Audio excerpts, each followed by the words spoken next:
Sure, there are mutants and mages galore, but the slow-beating heart of The Witcher is in its monsters. While some may be unfamiliar to you, they've actually been with us, stalking through human stories for centuries, even millennia. Here are the very real mythologies behind every single monster in the first half of The Witcher's first season in order of appearance.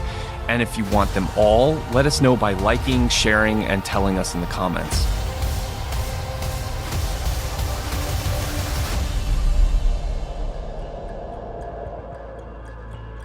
Okay, so you know The Witcher is serious about monsters when it has a Kikimora in the first scene of the first episode.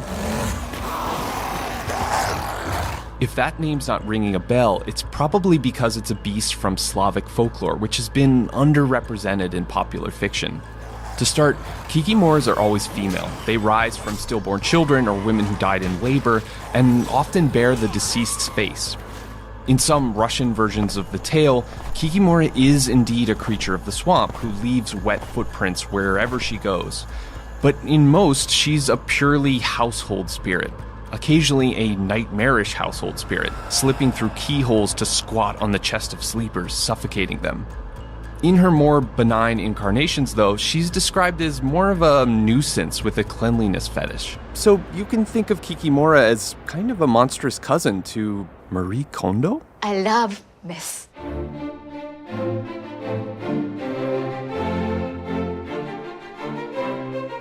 Human-animal hybrids are a tale as old as time.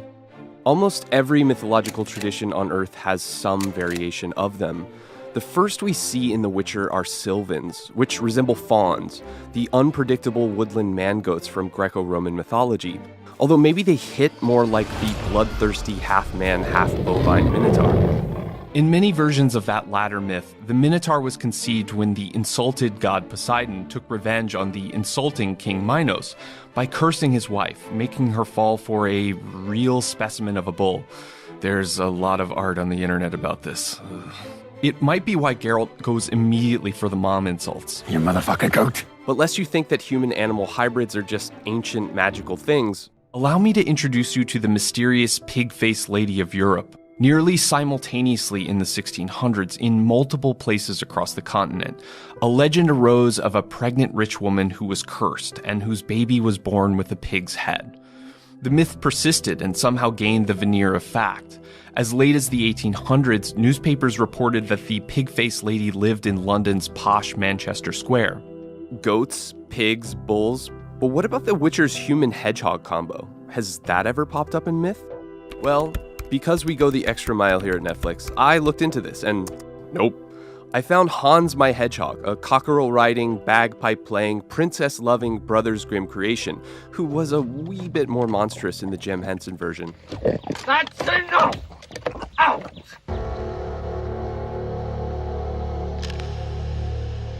If you've finished The Witcher, you know that the Striga is probably the scariest monster on the show, although technically she's a cursed human.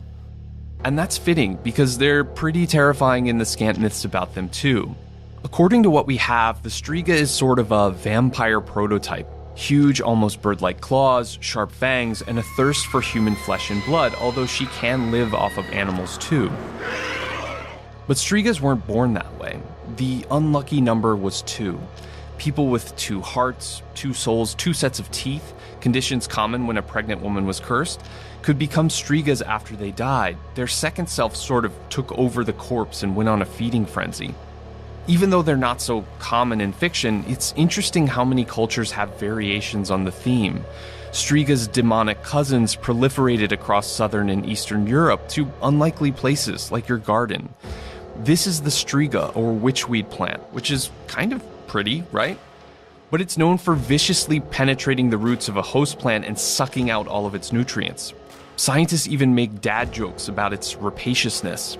So whether it's the plant or the bewitched princess variety, stay away from Strigas, y'all.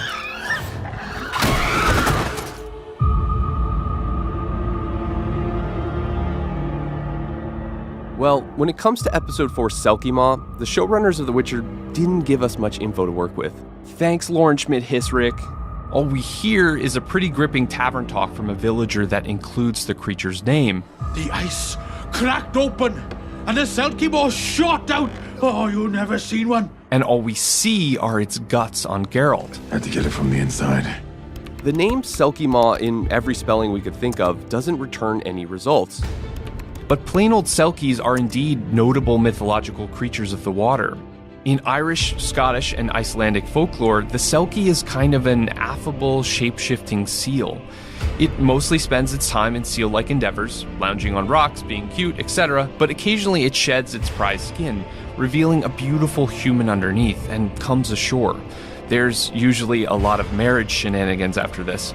Its use is fitting for an episode written by an Irishman. Still, a friendly seal with magical outerwear doesn't quite square with what little we know of the Selkie Maw. Like, it can swallow a witcher whole. It has swallowed a whole village whole. It possesses a cavernous mouth with devil's teeth. And actually, there is tell of a similar creature lurking deep within Russia, about a 6 hours drive west of Moscow. The Brosno dragon. It's said to be a huge reptilian or dinosaur-like creature that inhabits the small but curiously deep waters of Lake Brosno. And just like the Selkie Maw, the dragon can eat. His stories are full of him chomping down on things like invading Tatar warriors and their horses, a German aeroplane during World War II, and somehow an entire island that some Vikings were going to leave some treasure on. I don't know if this is wise without a witcher in tow, but people still look for the dragon. This is an easily chompable dog sled team searching across the frozen lake. Toss a coin to your witcher, oh valley of plenty, whoa. Our search for the Selkie Maw, however, has reached its successful conclusion. We figured it out. Take that, Lauren Schmidt-Hissrich. Thank you.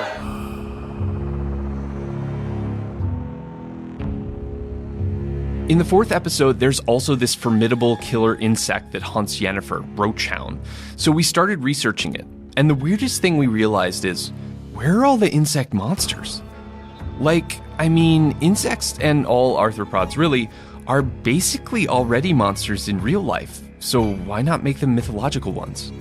But maybe it's because we're not looking in the right places. Think about it. The typical Western myths that many of us learn in school usually involve mammalian or sometimes lizard-like creatures. But Asian, Pacific, and indigenous folklore often seems to use insects and spiders in their monster making. In the tales of Thailand and several New York State Native American tribes, there are monster mosquitoes as big as chickens who are capable of launching coordinated attacks on forts.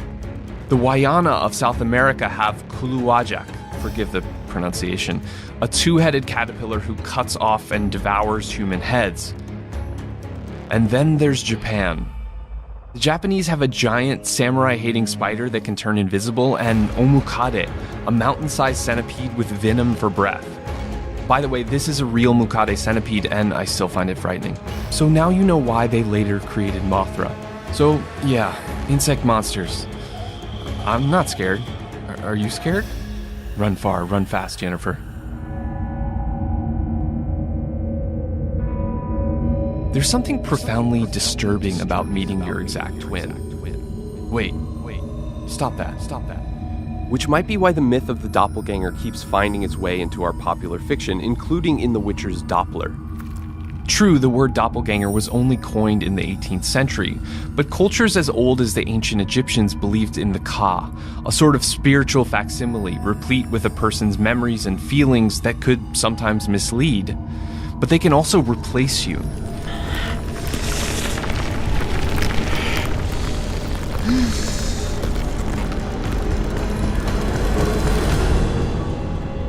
Everything you've ever done, ever debated, ever dreamed is in our head now. People from the Orkney Islands feared the Trow, sickly changeling creatures that would replace healthy human babies with their identical Trow replicas. If you want to get crazy, we can get crazy. So it's sort of like the plot of Us. Sometimes a benign version of the doppelganger will pop up. The Norse Vardigar, for instance, was an identical you that went ahead of the real you and showed up early to all your meetings. But most of the time, they're an omen of doom. Following his election in 1860, Abraham Lincoln allegedly saw his exact double in the mirror. The other was pale and ghastly looking. His wife believed the vision foretold his re-election, but also his death. There is a condition, heutoscopy, which can cause someone to see their double at a distance, or at least you better hope it's heutoscopy and not a doppelganger.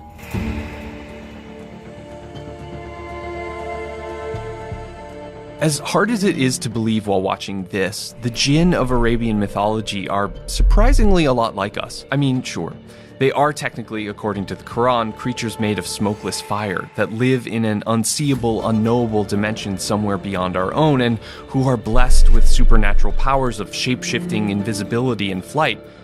But they also possess a fair share of human qualities. Like us, the jinn eat, they drink, they sleep. They fall in love or lust with each other and with humans, as made vividly clear in this pre-Islamic era poem, which isn't all that flattering for either side. And maybe most like us, they're capable of choosing between good and evil, although unfortunately many seem to end up on the dark side. Their mischief continues to the present day, because while the existence of jinn predates even the founding of Islam, belief in them is still very common in many parts of the Muslim world. Jinn can be annoying. In 2009, a Saudi couple somehow sued one for harassment. It was making weird noises and throwing rocks at their house. On the more serious side, the jinn are believed to be able to possess humans. And the psychiatric trauma attributed to jinn possession is so serious that I found seemingly dozens of articles in legitimate medical journals about it.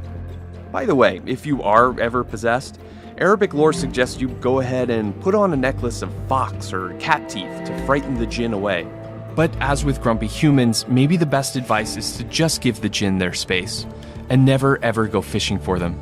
Don't judge me. Okay, Monster Maniacs, as promised, those were all the monsters in the first half of The Witcher. Let us know if you want us to do the rest in the comments.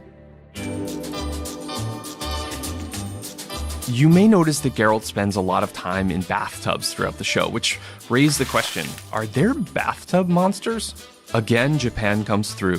The Akaname is a strange, dirty, and disgusting little goblin that licks the filth off of bathtubs. So enjoy your bath tonight.